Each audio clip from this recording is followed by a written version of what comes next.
हमारे ब्रेन में वर्ल्ड के बेस्ट सुपर कंप्यूटर से ज़्यादा की पावर है, लेकिन एक ऐसी चीज़ है जो इस सारी पावर को ना चूस लेती है, सक कर लेती है। और ये वो चीज़ है जो इंडिया के 91% से ज़्यादा लोग गुजर रहे हैं। They are suffering from this one thing, and what is that one thing?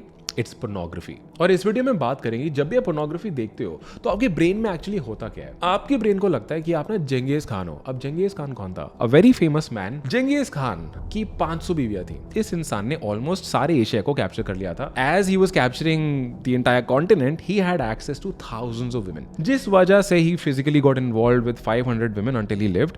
और इसलिए उनको वर्ल्ड का सबसे बड़ा रिप्रोड्यूसर बोला जाता है। और काफी हिस्टोरियंस ने यह पाया है कि आज जंगेज खान की 1.5 करोड़ से ज़्यादा पुश्तें जिंदा हैं। यानी जंगेज़ खान की वो 500 बीवियाँ, उनके बच्चे, मल्टीपल बच्चों, फिर उनके और बच्चे, फिर और बच्चे। तो आज 1.5 करोड़ से ज़्यादा लोगों में जंगेज़ खान का खून उनकी रगों में दौड़ रहा है। लेकिन प्रॉब्लम क्या है, जंगेज़ खान सर ने ये चीज़ें एक्चुअली में रियल वर्ल्ड में करी, लेकिन आप ये चीज़ अकेले कर रहे हो कमरे में बैठ के, अंधेरे में, सबकी नज़रों से दूर। लेकिन आपके ब्रेन को ना इस चीज़ में डिफरेंस नहीं पता है। ब्रेन में कुछ ऐसा होता है जिसको लगता है कि भाई ये रियलिटी और जो ये वर्चुअल रियलिटी है ये एक ही चीज़ है। और ये कैसे होता है आपको समझाता हूँ। हमारे ब्रेन में ना एक पार्ट होता है जिसको ना मैमल ब्रेन बोलते हैं। और मैमल ब्रेन वो वाला पार्ट होता है जिसको रियलिटी और डिजिटल रियलिटी में कुछ फ़र्क समझ नहीं आता। तो चाहे कोई चीज़ रियल में हो रही है या आपके फ़ोन के स्क्रीन पे, हमारे मैमल ब्रेन, जो हमारा ब्रेन का पार्ट होता है, उसको लगता है कि दिस इज़ रियल, चाहे वो डिजिटली पिक्सल्स ही क्यों ना देख रहे हो। अब ये मैमल ब्रेन को समझने के लिए ना साइंटिस्ट्स ने एक एक्सपेरिमेंट किया। उन्होंने क्या किया, उन्होंने अलग अलग बंदरों को एक फ्रूट जूस दिया, उनका फेवरेट फ्रूट जूस दिया, राइट। एंड बंदर ने उनको पीना स्टार्ट किया। एंड फिर उन्होंने क्या किया, थोड़ी देर बाद उन्होंने बंदरों के सामने फीमेल मंकीज यानी बंदरियों की फोटो सामने लगा दी। साइंटिस्ट ने क्या नोटिस किया कि जब ऑपोजिट सेक्स यानी फीमेल बंदरियों की जब फोटो सामने थी तो मंकीज ने जूस को इग्नोर करना स्टार्ट किया और बस उन फोटोज को देखने लग गए। और इससे साइंटिस्ट को ये समझ आया कि मैमल ब्रेन कैसे काम करता है। अगर आप ऐसा कोई ट्रिगर ब्रेन को दोगे तो वो सब छोड़ देगा, सब इग्नोर कर देगा और सारा फोकस उस ट्रिगर या उन ट्रिगरिंग पॉइंट्स पे करने लग जाता है। अब ना जरा ब्रेन की बायोलॉजी समझते हैं कि ये मैमल ब्रेन एक्चुअली में डिजाइन कैसे है।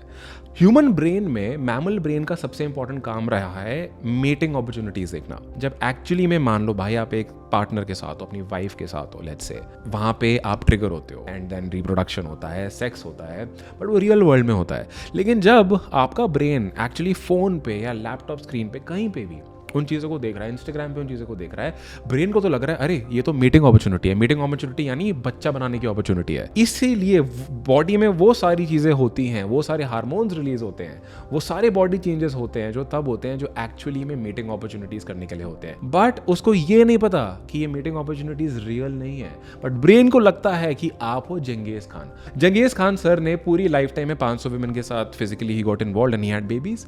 लेकिन आज पोर्नोग्राफी की वजह से 1 घंटे में आप 500 से ज्यादा औरतों को देख सकते हो। और ब्रेन को सिग्नल जाता है वाओ मैं ही जंगेज खान हूं भाई, ये हम जंगेज खान हैं, इतनी औरतें आसपास हैं, इतनी मीटिंग अपॉर्चुनिटीज हैं। इसलिए बॉडी में वो इरेक्शन होता है और इसलिए बॉडी में वो फीलिंग आती है, वो डोपामीन आता है, वो हार्मोन रिलीज होते हैं जो एक्चुअली में रियल वर्ल्ड में आते हैं। लेकिन क्योंकि हमारे मैमल ब्रेन को फर्क ही नहीं पता तो ब्रेन को लगता है कि वाओ मीटिंग अपॉर्चुनिटीज। और ब्रेन हमारा डिजाइंड इस चीज के लिए है। And this is the reason why this is so freaking addictive. अब इस एडिक्शन को समझने के लिए साइंटिस्ट एक और लेवल आगे गए और उन्होंने एक और एक्सपेरिमेंट किया। उन्होंने क्या किया, उन्होंने चूहे के ब्रेन में एक वायर लगाई और उस वायर को ब्रेन के ना रिवॉर्ड सेंटर यानी प्लेजर सेंटर से कनेक्ट किया। ठीक है, ये वो सेंटर है जो तब ट्रिगर होता है जब हमें प्लेजर फील होता है। उस वायर को उन्होंने करा एक लिवर से कनेक्ट। ठीक है, लिवर मतलब एक बटन मान लो आप। जब भी वो लिवर प्रेस होता तो हमारा जो रिवॉर्ड सेंटर है उसमें से डोपामीन रिलीज होना था। यानी उस चूहे के उस रिवॉर्ड सेंटर से वो फीलिंग रिलीज होती जो आप मान सकते हो कि पोर्नोग्राफी देख के आज ह्यूमन ब्रेन में होती है। चूहा वो लिवर दबाता, उसको एक इलेक्ट्रिक शॉक मिलता दिमाग में। इट वाज, मान के चलो पेन था उसमें, लेकिन साथ में वो प्लेजर भी था क्योंकि वो दिमाग का रिवॉर्ड सेंटर प्लेजर सेंटर बार बार ट्रिगर होता। चूहे ने उसको दबाना स्टार्ट किया, चूहा उसको दबाता रहा, राइट। पहले उसने 1 बार दबाया, 10 बार दबाया, 1 घंटे में 700 बार दबाया, 10 घंटे में 7000 बार दबाया, चूहा रुका ही नहीं। इस एक्सपेरिमेंट को जब मल्टीपल चूहों के साथ करा गया, काफ़ी चूहे तब तक उस लीवर को दबाते गए जब तक वो बेहोश ना हो गए। इनफैक्ट इन सम केसेस चूहे मर भी गए। और इससे साइंटिस्ट को एक चीज़ क्लियर हुई कि जैसे चूहे के सामने खाना रखा गया उसने इग्नोर किया, एक्चुअली में चूहियाँ उसके सामने लाई गई उसने इग्नोर करी। उसको बस मतलब था लिवर दबाने से, क्योंकि एवरी टाइम द चूहा प्रेस द लिवर उसका रिवॉर्ड सेंटर ट्रिगर हो रहा था, उसका प्लेजर सेंटर ट्रिगर हो रहा था। And this is exactly what happens when you watch pornography. जब आप पोर्नोग्राफी देखते हो हमारे ह्यूमन ब्रेन का वही रिवॉर्ड सेंटर, प्लेजर सेंटर बार बार ट्रिगर होता है। और इसीलिए जैसे एक पियक्कड़ होता है ना, एक नशेड़ी होता है जो खाना पीना त्याग देता है, काम काज त्याग देता है, फैमिलियाँ त्याग देता है, हेल्थ त्याग देता है, बट उसको सिर्फ नशे से मतलब होता है, क्योंकि बार बार उसको वो दारू पी के, स्मोक करके या जो भी नशे करके उसका रिवॉर्ड सेंटर उसको बार बार रिवॉर्ड दे रहा होता है। This it is exactly the same thing that happens when you watch pornography. वो रिवॉर्ड सेंटर ट्रिगर होने लग जाता है और बाकी सब चीज़ें जो ह्यूमन ब्रेन है वो इग्नोर करने लग जाता है। अगर हमें अपने रिवॉर्ड सेंटर को समझना है ना, इसको समझने के लिए मैं आपको एक एग्जाम्पल देता हूँ, ठीक है। मान लो कि जो हमारा ब्रेन है ना वो पेटीएम या गूगल पे जैसा है और हर ट्रांजैक्शन करने पे कुछ कैशबैक मिलता है।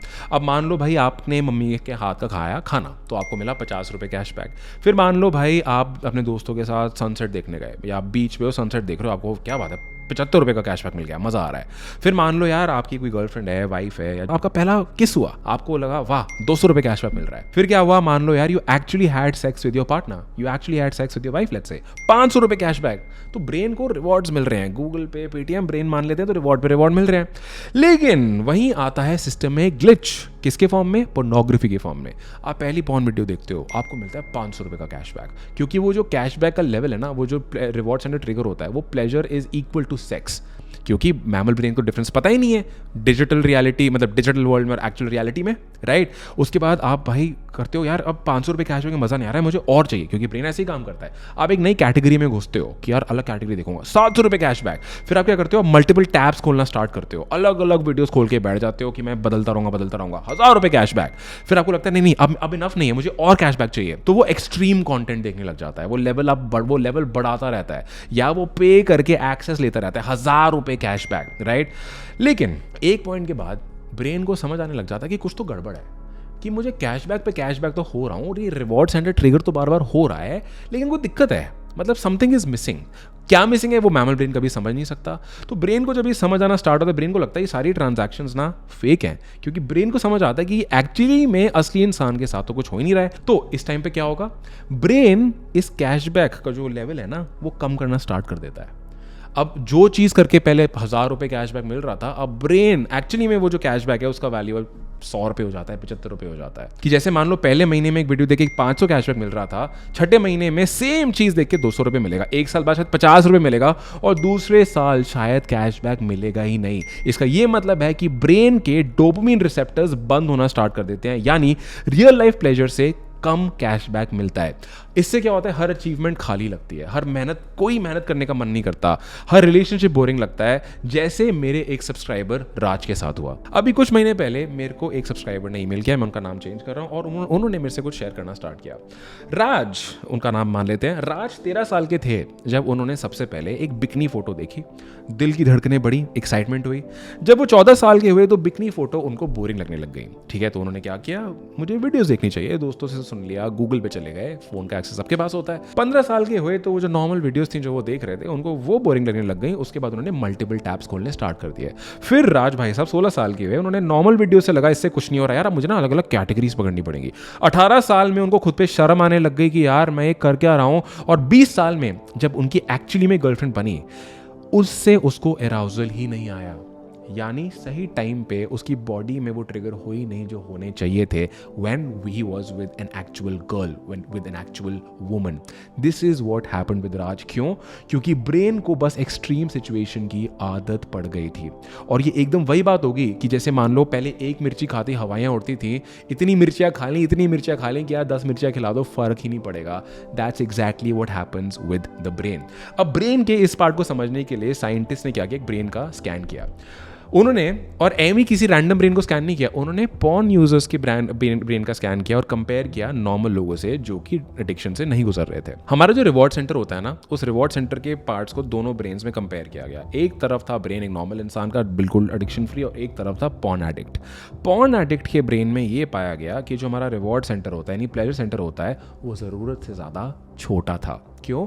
क्योंकि रिवॉर्ड सेंटर को समझ आ गया था कि यार इतने कैशबैक पे मिल रहे हैं, कुछ ना कुछ गड़बड़ है, कुछ ना कुछ हो रहा है, रियल कनेक्शन नहीं है। तो ब्रेन ने वो कैशबैक कम कर दिया, यानी रिवॉर्ड सेंटर सिकुड़ना स्टार्ट हो जाता है। इसको ग्रे मैटर बोलते हैं, ग्रे एरिया बोलते हैं। तो वो जो रिवॉर्ड सेंटर है वो ग्रे होना स्टार्ट हो जाता है, वो जो रिसेप्टर होते हैं वो छोटे होने स्टार्ट हो जाते हैं, क्योंकि ब्रेन को समझ आ जाता है कुछ तो भाई गड़बड़ हो रही है। तो एक्चुअली में ब्रेन में बायोलॉजिकली फर्क पड़ता है। स्कैन्स में ये चीज़ देखी गई उन लोगों में जो पोर्नोग्राफी से बिल्कुल एडिक्टेड होते हैं, क्योंकि ब्रेन के हिसाब से उसको ज़रूरत से ज़्यादा स्टिमुलेशन मिल रही होती है, इनपुट मिल रहा होता है, तो वो रिवॉर्ड सेंटर को बंद करना शुरू कर देता है उसे सेव करने के लिए, उस पार्ट को बचाने के लिए। इस एक्सपेरिमेंट से एक और चीज़ समझ आई, जो ब्रेन का प्री फ्रंटल कॉर्टेक्स होता है, यानी दिमाग का सीईओ जो होता है ना, decision making part, porn addicts में वो काम करना कम हो जाता है। तभी पॉर्न एडिक्ट्स खुद को कंट्रोल नहीं कर पाते, चाहे वो कितना ही छोड़ने का ट्राई करें। इसी वजह से कुछ और करने का मन नहीं करता। ब्रेन कहता है पढ़ाई क्यों करूं, जब 50 रुपए कैशबैक मिलेगा पढ़ाई करके और पॉर्न देख के 1000, चलो पॉर्न देखते हैं। जिम क्यों जाऊं, बिजनेस क्यों बनाऊं, करियर क्यों बनाऊं, दोस्ती क्यों बनाऊं। तभी पॉर्न एडिक्ट्स में मोटिवेशन की कमी होती है, रियल रिलेशनशिप्स उनके कम होते हैं। अब आप सोचोगे कि चल यार ये तो चल ठीक है, बायोलॉजी समझ आ गई, साइंस समझ आ गई, इसका क्या सोल्यूशन है, क्या इससे रिकवर किया जा सकता है? The good news is yes, इसको न्यूरोप्लास्टिसिटी बोलते हैं। इस कॉन्सेप्ट को ये बोलते हैं कि जैसे टाइम लगा लगा के ब्रेन के न्यूरॉन्स प्लास्टिक की तरह स्ट्रेच करे गए, चेंज करे गए, सिकुड़े गए, ऐसे ही इनको वापस भी लाया जा सकता है। डेफिनेटली इस चीज़ का सोल्यूशन है। इसके लिए आपको क्या करना है, आपको ना एक रिकवरी रियलिटी में जाना है। अब इसमें हम क्या करेंगे, आपको खुद को पॉर्न से विड्रॉ करना स्टार्ट करना है। जब भी आपको ट्रिगर आए उसको आपको एक टेस्ट की तरह देखना है, एक ऐसा टेस्ट जो अगर आपने पार कर लिया तो लाइफ सफल हो सकती है, और नहीं किया तो उसके रिजल्ट तो यार हम ऑलरेडी बात कर चुके हैं। जब आप ये करोगे तो आपको अलग अलग सिम्टम आएंगे, पहले वार्न कर देता हूं, बट वर्थ इट होगा, लाइफ बन जाएगी। पहले 2 हफ्ते में क्या होगा, पहले 2 हफ्तों में विड्रॉल स्टेज बोलते हैं इसको, उसमें आपको एंग्जाइटी होगी, इरिटेशन होगी, नींद नहीं आएगी। ब्रेन एज इफ आपको चिल्ला चिल्ला के बोलेगा कि यार बच्चे बनाने की अपॉर्चुनिटीज नहीं दिख रही, भाई क्या हो गया मेरे जंगेज खान। वीक 3 to 4 वाले फेज को बोलते हैं फ्लैट लाइन। आपको सब बोरिंग लगेगा, आपको इरेक्टाइल डिसफंक्शन वाले इश्यूज आ सकते हैं, लेकिन इस टाइम पे ब्रेन को समझ आना स्टार्ट होगा कि यार नॉर्मल स्टेट भी कुछ होता है। मैं इतने टाइम से एक फेक स्टेट में था, बट ये कुछ अलग स्टेट है जो कि थोड़ा नॉर्मल फील हो रहा है। डे 30 to 60 के बीच वाले फेज को बोलते हैं अवेकनिंग। आपकी जो एनर्जी है वो वापस आएगी, आपको रियल लोग अट्रैक्टिव लगने स्टार्ट होंगे। डे 60 to 90 को बोलते हैं रीवायरिंग स्टेज। इसमें कॉन्फिडेंस इंप्रूव होगा, सोशल एंग्जाइटी कम होगी, रियल कनेक्शंस बनने शुरू होंगे। और डे 90 के बाद वाले फेज को बोलते हैं the new normal. Recovery phase start हो जाएगा, प्लेजर रिवॉर्ड सेंटर वापस से बढ़ना शुरू हो जाएगा जो सिकुड़ गया था, और लाइफ में मोटिवेशन वापस आनी स्टार्ट हो जाएगी। So this is 100% possible. All you need to give is start today and give it 90 days. आपके पास ना 3 चॉइसेस हैं। पहला चॉइस, जैसा है वैसा चलने दो, चोई की तरह लिवर को दबाते रहो, डिजिटली अपनी सेक्सुअलिटी को कंट्रोल होने दो, और सोचते रहो कि लाइफ इतनी खाली क्यों लगती है। ये है पहली चॉइस। दूसरी चॉइस, मॉडरेशन ट्राई कर लो। जैसे लोगों ने एडवाइस दिया होगा ना, कोई नहीं अभी तो रोज करता हूँ, हफ्ते में एक बार कर लूंगा, महीने में एक बार कर लूंगा। बट एक प्रॉब्लम है, एक पियक्कड़ को मान लो आपने नशा मुक्ति केंद्र डाला, वो नशा मुक्ति केंद्र से बाहर आया और आपने उसको बोला ले भाई एक पैग ले ले, आपको क्या लगता है वो रुकेगा उसके बाद, जब वो और पिएगा? एवरी टाइम ये रिसर्च हुई है कि नशा मुक्ति केंद्र से जब कोई निकलता है और उसने एक बार भी अगर चख ली, वो वापस नशेड़ी बनता है।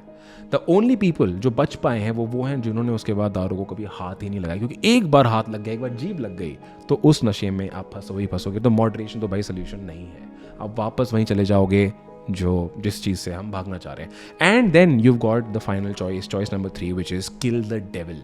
वो जो डेविल है जो बार बार आपको उस चीज़ में धकेल रहा है, उसको ख़त्म करना पड़ेगा, उसको मारना पड़ेगा। और ये चीज़ कैसे होगी, आपको समझना पड़ेगा कि यार ब्रेन ना हाईजैक हो गया है, 90 दिन अगर मैंने कमिट नहीं किया तो प्रॉब्लम हो जाएगी, तो मुझे लड़ना पड़ेगा, अपनी मोटिवेशन, एनर्जी और ट्रू कनेक्शन मुझे वापस लाना पड़ेगा। और साइंस के लिए बोलते हैं कि ये पॉसिबल है।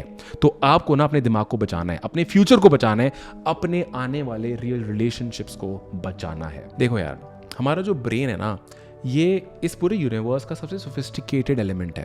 ये वही ब्रेन है जिसकी वजह से बिजनेसेस बनते हैं, रियल रिलेशनशिप्स बनते हैं, प्रॉब्लम सॉल्व होती हैं, सिविलाइजेशंस बनती हैं, इंडस्ट्रीज बनती हैं। इस ब्रेन में बहुत पावर है और पोर्नोग्राफी की वजह से हम ये सारी पावर सक करने देते हैं। साइंस ये कहती है कि हमारे ब्रेन के वो पार्ट सिकुड़ने लग जाते हैं और रियल वर्ल्ड चीज़ें हमें छोटी लगने लग जाती हैं।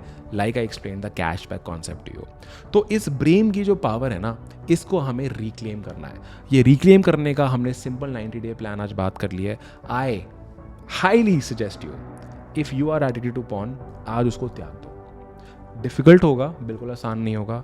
इनफैक्ट जब इंडिया के 91% से ज़्यादा मर्द इस चीज़ से एडिक्टेड हैं तो किसी रीज़न की वजह से है। ये चीज़ आसान नहीं है। इनफैक्ट इस एडिक्शन को छोड़ना शायद अल्कोहल और स्मोकिंग छोड़ने से ज़्यादा डिफ़िकल्ट होगा। क्यों?